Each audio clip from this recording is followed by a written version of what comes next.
I've been meaning to review this for days and now I've finally got the time. This is The Nest, reviewing The Nest, directed by Sean Durkin, and a film I've been constantly going on about for years and years and years, because it was where I first came across Elizabeth Olsen, which is absolutely phenomenal in it. And I think the world kind of came across her in this film. He's the director of Martha, Marcy May, Marlene, which was a film about a young girl who essentially kind of gets sort of sucked into an abusive cult, and it's about her experiences and her escape and her trying to get out of that. So this is The Nest. It stars Jude Law and Carrie Coon.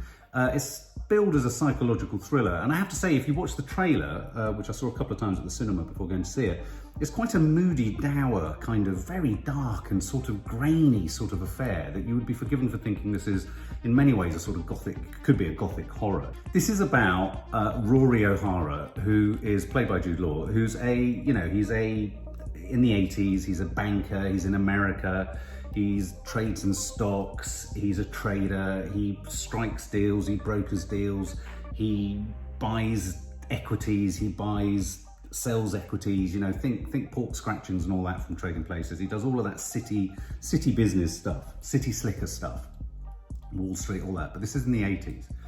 And it starts in America, and he's got his wife, and she has a child, a daughter from a previous marriage, and they have their own son together. So it's a family of 4.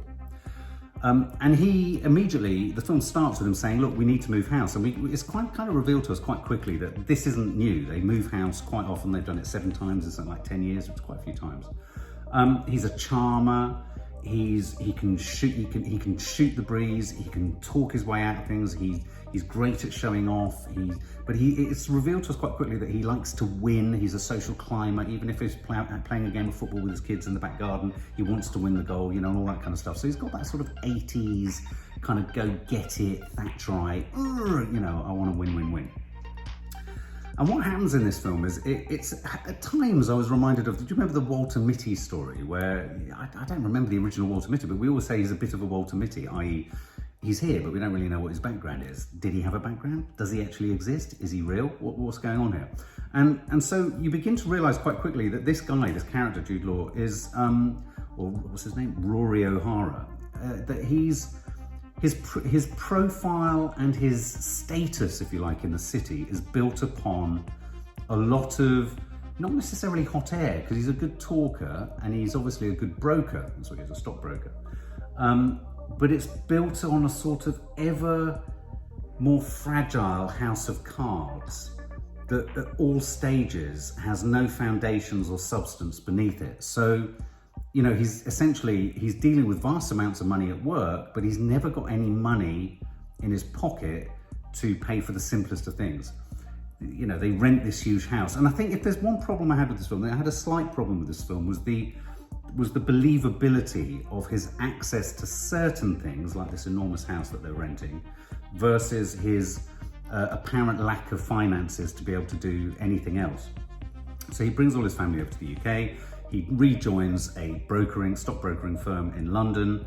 He's the big I am again. They're going to parties. He shows off. He kind of talks his way above his station. He says he's got this, that, and the other when he hasn't. He says he goes to the National Theatre when he's never been to the theatre. He says he drives a certain car when he hasn't had that car. Do you know what I mean? He's a bit delusional. Well, he is delusional, totally delusional.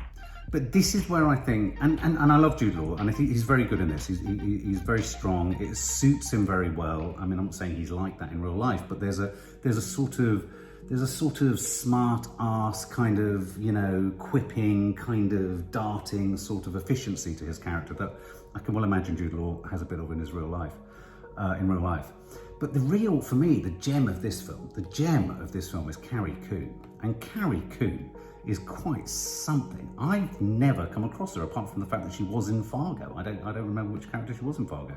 Maybe she was the wife of Jesse Plemons, I don't know.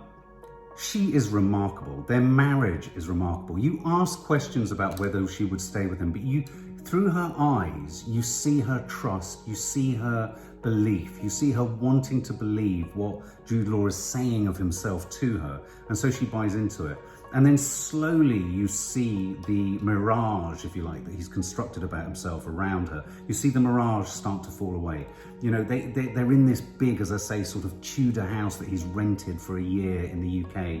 His money runs lower. He starts borrowing her money more. She, the two kids are being left on their own more. Her passion, Carrie Coon's passion, is that her horse and riding. Terrible things happen to the horse, and so slowly across the arc of the film, the house and the family literally fall into disrepair. The boy feels more and more sort of on his own. The daughter is a teenage daughter. The boy's going to a school which he doesn't like. It's a high-paying, highly expensive, highly competitive academic school. And then the young girl is sort of hanging out with lots of locals in the area that they're living, and we're looking at the 80s, people are sort of sniffing glue and taking speed and all this kind of stuff. And so they're losing control of their kids, they're losing control of the family, and Jude Law is getting more and more stressed. And you may have seen in the trailer, he's a man on the edge, and it's all about ego. This film is all about his ego. It's also about Carrie Coon, the wife's ego, how she wanted to and had a vested interest in seeing what she saw, what he thought he saw in himself and what others saw in him. Because if she was to court the idea that it wasn't the case, the whole house of cards, so to speak, would come tumbling down on top of them. And so, for me, this film was at its richest watching Carrie Coon, because of course it starts to dawn on her that actually he isn't the big I am. He isn't this hugely successful guy in the city. And in fact, she starts to relish picking it apart and showing him up in the middle of business lunches. And it's very clever, actually. It's like an 80s stock market driven horror story, really, as you see this man sort of just slowly fall further and further down the rungs of self-respect and self-esteem, until eventually he's got nowhere to turn. He's literally running out of options, running out of money, and running out of any kind of credibility with his family. And it, again, spoiler, if you want to avoid the spoiler alert here, and in a weird way, this film, he achieves his freedom, if you like, his greatest freedom and his true release from the shackles of self-deceit and bravura and fictionalized ideas of himself and his family. He gets the most release when he lets go, and in 12-step programming parlance, lets go and lets God, collapses, weakened and broken. But what's good about this film is it's an incredibly, I sat there wondering, why would you want to make this film? What a curious film to want to make. I can't see it zinging off the page. I want to make a film about a sort of, 30 something guy who thinks he can make it in the city, can't really make it. And then his marriage sort of falls apart, but then they kind of pull it back together at the end.